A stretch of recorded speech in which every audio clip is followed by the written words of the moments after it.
How's it going, everyone? My name is ClayDoh, and welcome to the season recap of Stardew Valley. Somehow, we have made it all the way here in 28 days already. It feels like it hasn't been that long, but you know, that's what it is. So, here it is, the season recap. So, obviously, the first day, or I guess the start to the first day is just me making my character, naming the farm, and finally figuring out what animal we wanted to use. We ended up with that little cute boy right there. And of course, that was it. We made our character and started the day.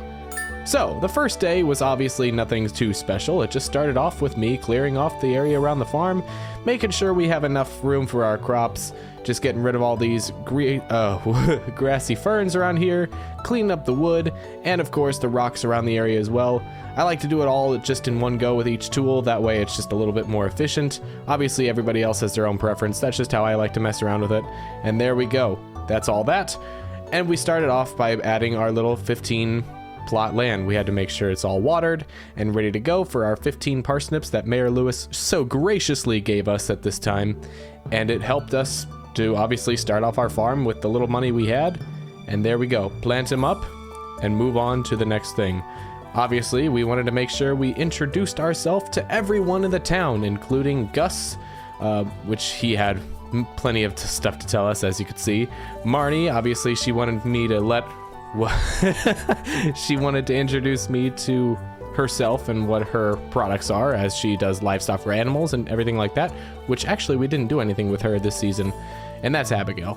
Anyway, we also had to make sure we introduced ourselves to Leah, as we are going to be trying to date her as the series progresses. But enough about Leah. We have plenty of things to do for the next day, so we wanted to check the weather to see what we got, and it was just going to be a sunny day. So, day 2. Nothing too special, as we just wanted to get our farms watered up, clean just a little bit more land around us, because you never know, we might have a bigger farm as the season goes on. And finally, we wanted to head out to town after checking out this little plot of land right here and finding our first book. Then we went to the ocean to finally meet Willie, as he has just shown up after being out of the Pelican Town for a while on his own little adventure. I don't judge him because, you know, not everybody needs to be on time. Plus, Willie's an awesome guy, so we're gonna let it slide. Nice to meet you, Willie. It was a pleasure. We also had to make sure we got some extra books that were along the beach. And it was a very good thing, just because you never know when you're gonna find a book, and it's always good to check. We also finally got to meet Sebastian to top off the end of the night by meeting everybody in the farm. It was great. He was a pain to meet, though. It all started next on day 3. It was a rainy day, so we didn't even have to worry about our farms. So the main goal of today was to fish, fish, fish. Obviously, this is our first time fishing, so we get that guaranteed first fishing tutorial, and it was very easy as we caught our first sunfish. Of course, our main goal was to catch a catfish, which eventually we did manage to catch our catfish. As you can see right here, boom, easiest catfish of my life. And we actually even got a second catfish, so it was amazing. Of course, that wasn't the only thing we did, as we wanted to introduce ourselves just a little bit more to everybody in the saloon for the day. Obviously, we got to talk to our greatest friend of all time, Clint, and of course, Harvey the doctor, since, you know, he's cool and all that. We capped off the day by catching just a few more fish before finally turning in on a beautiful evening and selling all of our fish and making money. Day 4 was unlike any other. A beautiful expedition full of watering our crops, cleaning up our farm by chopping down all these disgusting trees, and cleaning up the grass around our farm. Normal stuff that most farmers typically do around the area. We wanted to make sure our farm was as beautiful as possible, plus we got to use that extra wood to make sure we have the bridge built on the beach, as we're gonna need that in the future to collect some more things for our farm and bundles and some other stuff in the future. Since it was over there, we might as well just catch some fish. We actually managed to catch a seaweed, which Sam wanted for the day, so it was actually perfect. It was a great way to cap off the day. We got some prep work for the next day, as we were gonna go to the mines by buying a little bit of bread and turning in for the night. Day 5 started just like any other normal day, except we got to meet our cute little puppy and named him Rascal. Welcome to the farm, buddy. We also made sure we collected our parsnips because it was that time of week, And Lewis introduced us to the community center, where we got to help discover a little problem that was going on in the community center. Maybe it looked like a little rat, but I can't be fully sure. We also made sure to buy some parsnip seeds from Pierre as we wanted to continue our crops and make more money. But that wasn't the main thing of today. We introduced ourselves to Marlin and went into the mines. Our trip that day was pretty successful as we were able to make it all the way down to level 10 in the mines, collecting our first of many chests, the work boots. These things were pretty useful to start. Obviously, we needed them for extra defense, but that was pretty much it. We made it all the way down to level 18 before having to leave for the night. Day 6 was just your average day. We were introduced to Clint because he wanted to give us the blueprint to a furnace. For some reason, I guess mining was cool for him. But that wasn't the thing we wanted to do today. We wanted to expand our farm because we had new parsnip seeds that we wanted to plant. Alongside of that, we had to make sure we visited the wizard today as he gave us a weird letter in the mail telling him about secrets and stuff. So I guess we went over there. We introduced ourselves to the wizard, and it was honestly just a little bit of a weird encounter with them. You know, he's just this little recluse in the little forest, but he did show us these green-looking rat things that we mentioned yesterday. Kinda cool.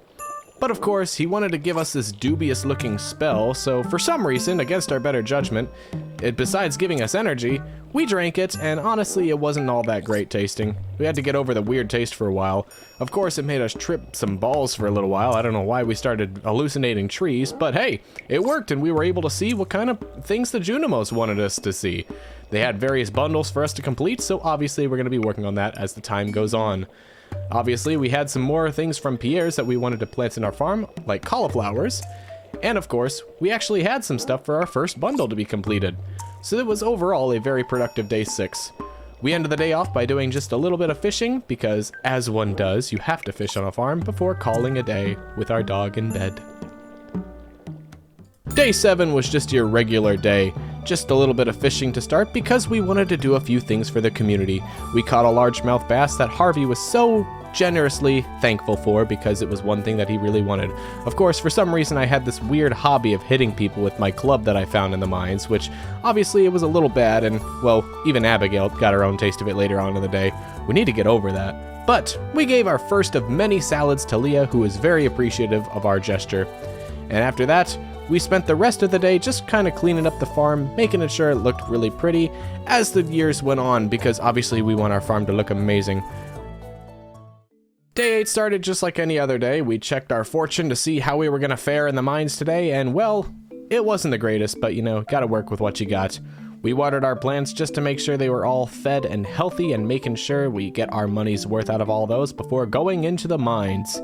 It was actually a pretty successful day in the mines, as we were able to make it from level 16 all the way up to level 23 before having to go back home due to our exhaustion and lack of energy. But otherwise, it was a pretty good day so far. Being able to go that far in the mines with just the regular amount of energy is honestly really, really good. We planted our carrots and watered them and headed off to bed. Day 9 started bright and early at 6 o'clock like usual. We went out to a farm to water our parsnips, gave some stuff to Gunther at the museum, and of course, waited outside of the saloon, because what did we need? Well, we needed bread, and we needed it fast, because we wanted to go to the mines. And actually, we made it down pretty far that day, getting all the way to level 30 in the mines. Of course, that's when our good luck ended for the day in the mines. Granted, we found some nice copper, but of course, it was the 30s. Nobody likes the 30s, and they're just honestly the worst. What was really bad was we actually almost didn't make it home because of our lack of energy from exhaustion. But with this clutch leak by Linus's house, we were able to find that last burst of energy that we needed and made it all the way back to the home with no problems whatsoever, and called it a lovely day 9. Whew, that was close. On to our 10th day onto the farm already. We were thinking about buying some seeds from Joja Mart because obviously Pierre didn't have them. But before that, we grabbed our parsnip seeds and of course didn't totally get scammed when getting our parsnips from Joja, watered our crops, and honestly for the rest of the day we kind of just cleaned up the farm a little bit. Of course we had a little bit of an exhaustion issue similar to yesterday, but that's okay. We traveled around and of course had to make sure we said hi to Leah because, you know, she commented on not wanting to destroy nature, and that was the point of what we did today. We grabbed our copper ingots from the furnace and called it a night, slowly and tiredly into bed. Good night. Day 11 began on the farm, and honestly, if I'm being perfectly honest, this day was kind of forgettable. We watered our crops a little bit, as one does, as per usual. We found Robin's lost axe and obviously returned it to her for that free profit, but then made it bright and early into the mines, if you want to call it bright and early, because it was dark as crap in the mines. Seriously though, the 30s were not fun. They're honestly my least favorite floors in the mines, but it's okay because they are followed up by some of the best floors in the mines. I love the 40s and 50s, but we'll just have to wait a little bit longer before getting to them. Luckily, we were able to, with our last bit of luck, make it into the 40th floor in the mines and found ourselves a nice little slingshot. As you can see, it was on our to-do list. Make it to level 40, and we did. And that was it. We crawled back into bed, kind of late into the evening, but it's what you gotta do when you're a farmer. Day 12 began, and the first thing we wanted to do on this beautiful day was head over to Clint's place and upgrade our watering can. Just kidding. Haha, you thought I was upgrading my pickaxe instead because we needed it for the mines. Instead, what we did today was fish. We fished all day long, and honestly, it was a great day.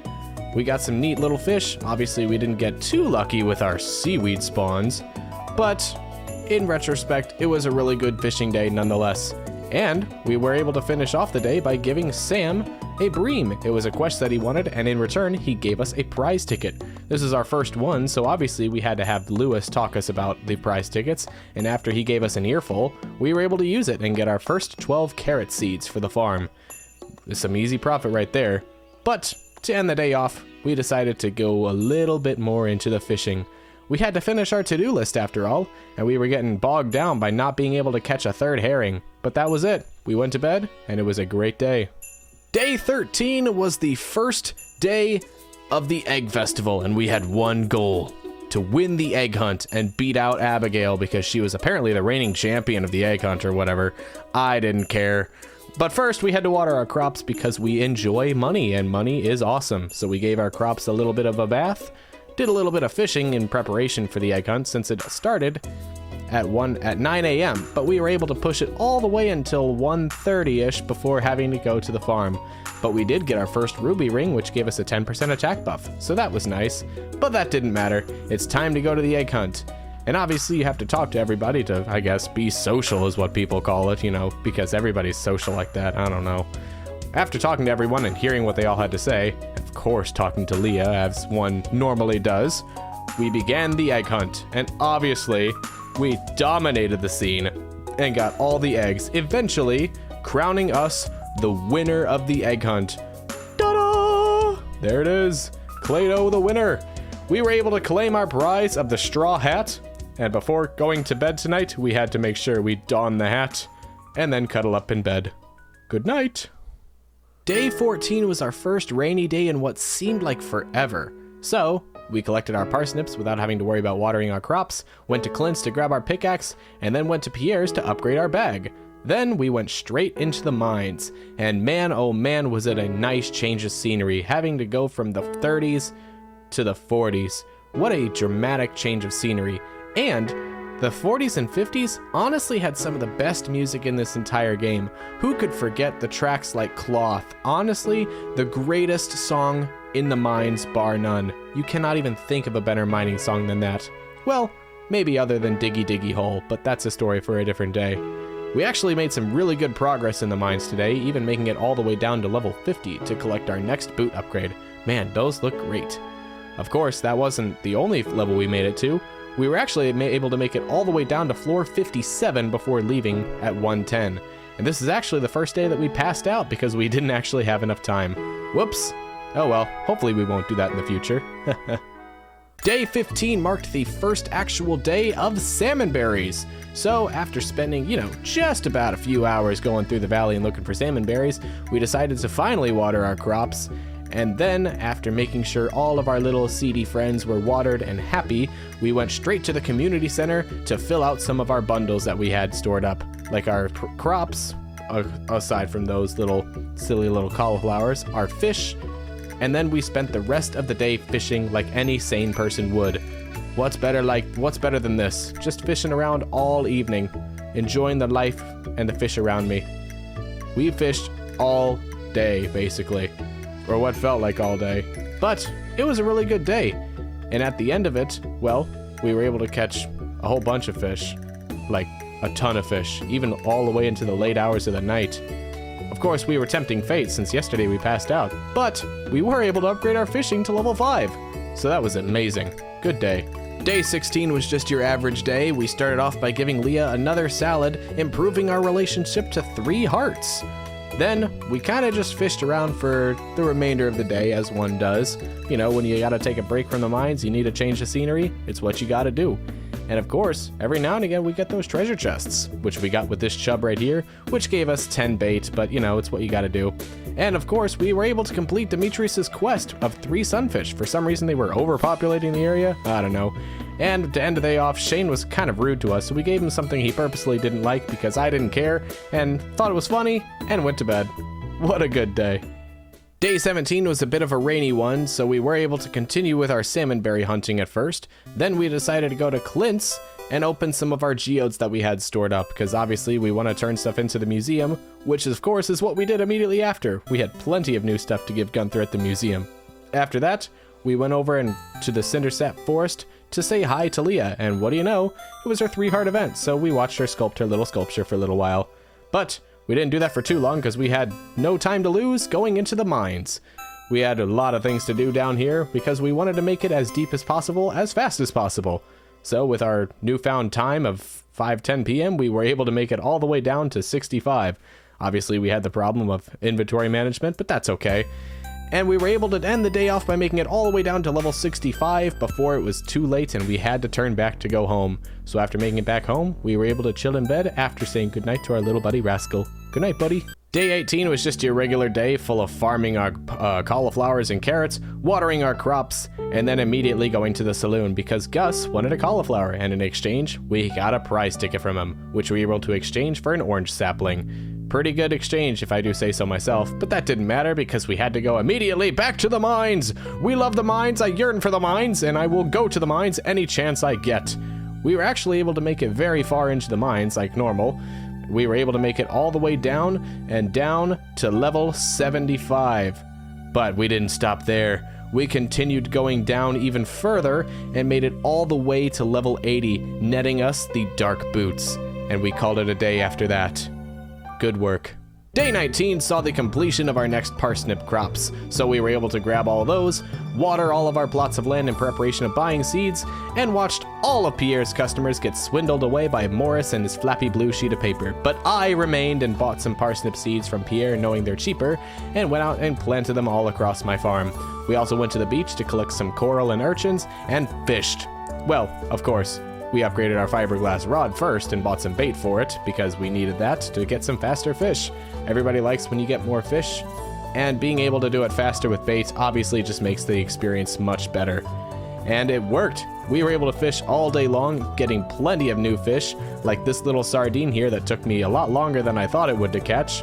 But it's okay because we were able to get a chest out of it, which gave us 3 stone. Yeah, it wasn't the best, but it's what you get. Then we talked to everyone in the saloon, walked past Leah because we weren't able to talk to her, and finished the night by chilling playing some Journey to the Prairie King. After selling our little floppy fishy friends, we called it a night and went to bed. Day 20 started just like any other day you would expect would. We watered our crops, then decided to grab some spring onions from the forest because we keep forgetting about that, talked to Leah, and then went to Clint's place to finally upgrade that watering can we so desperately wanted to do. Since it was gonna rain tomorrow, obviously. But enough about that. We went to the mines. We love the mines. We yearn for the mines. We went down deep, and honestly, we struggled quite a while on this floor in particular. 83 was just a grind. We were there for multiple hours because it would never give us a ladder. Finally, it did, and we were able to move onward.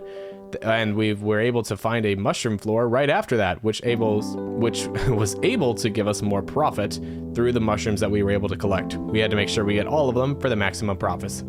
And we went down even further into the mines. It was mostly just a day full of battling, mining rocks, and just fun stuff like that.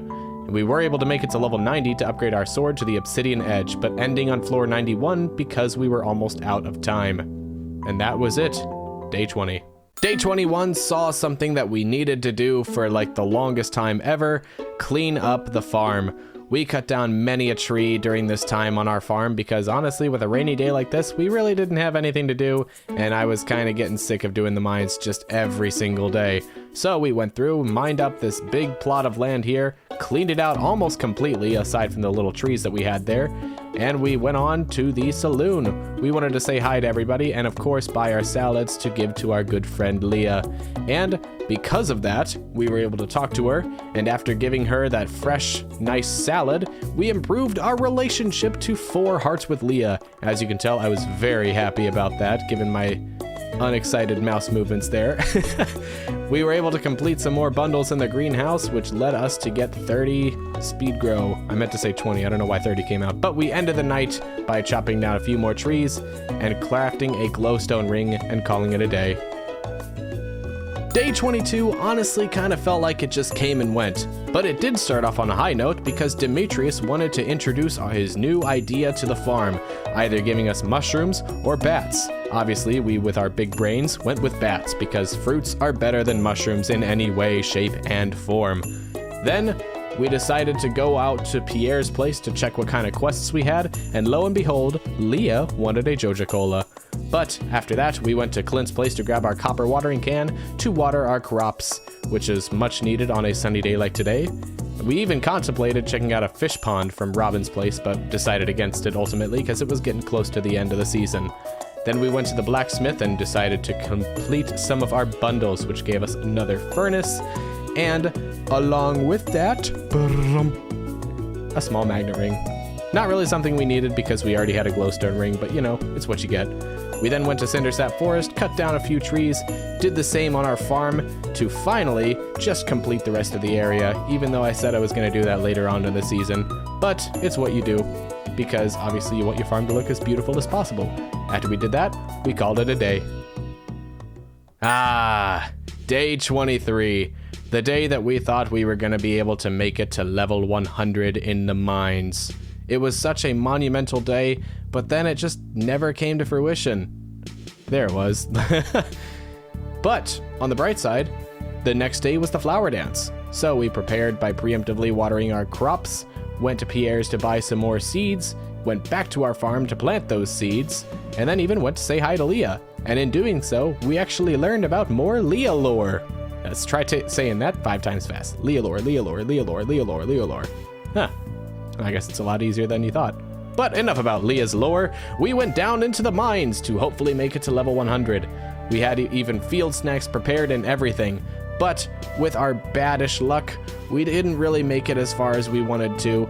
But on the bright side, we did find this newfangled blade called the Holy Blade from a special slime that drops fun items. But that was honestly the highlight of the day because we didn't make it to level 100 due to our lack of energy. Somehow with our preparation, it didn't even work, and we passed out. Day 24, the flower dance. All we wanted to do was ask Leah out, but before we wanted to do that, we watered our crops, then went to dance. Into the flower dance we went.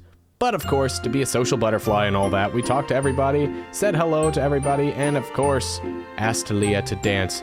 After asking the big question, and did she accept? Yes, she did. We were very happy about that because, well, we worked very hard and I honestly didn't think it was going to happen. So we enjoyed a flower dance with Leah. And that was it. Day 25 started with us getting a sculpture titled How I Feel About ClayDoh from Leah. It was very nice of her. But that didn't matter because we wanted to go to Clint's and mine some geodes, or he'll mine them. Then we went to Gunther and went to the mines. Obviously, starting from day 95 gave us all the edge in the world to make it down to that coveted floor of level 100. After getting some gold and a mushroom, it happened. The ladder we were looking for to make it down to level 100. And we got our first star drop because of it. Our first of many. And that was pretty much it. After making it to level 105, we called it a day and went back home to rest. Good night. Day 26 was a day unlike any other.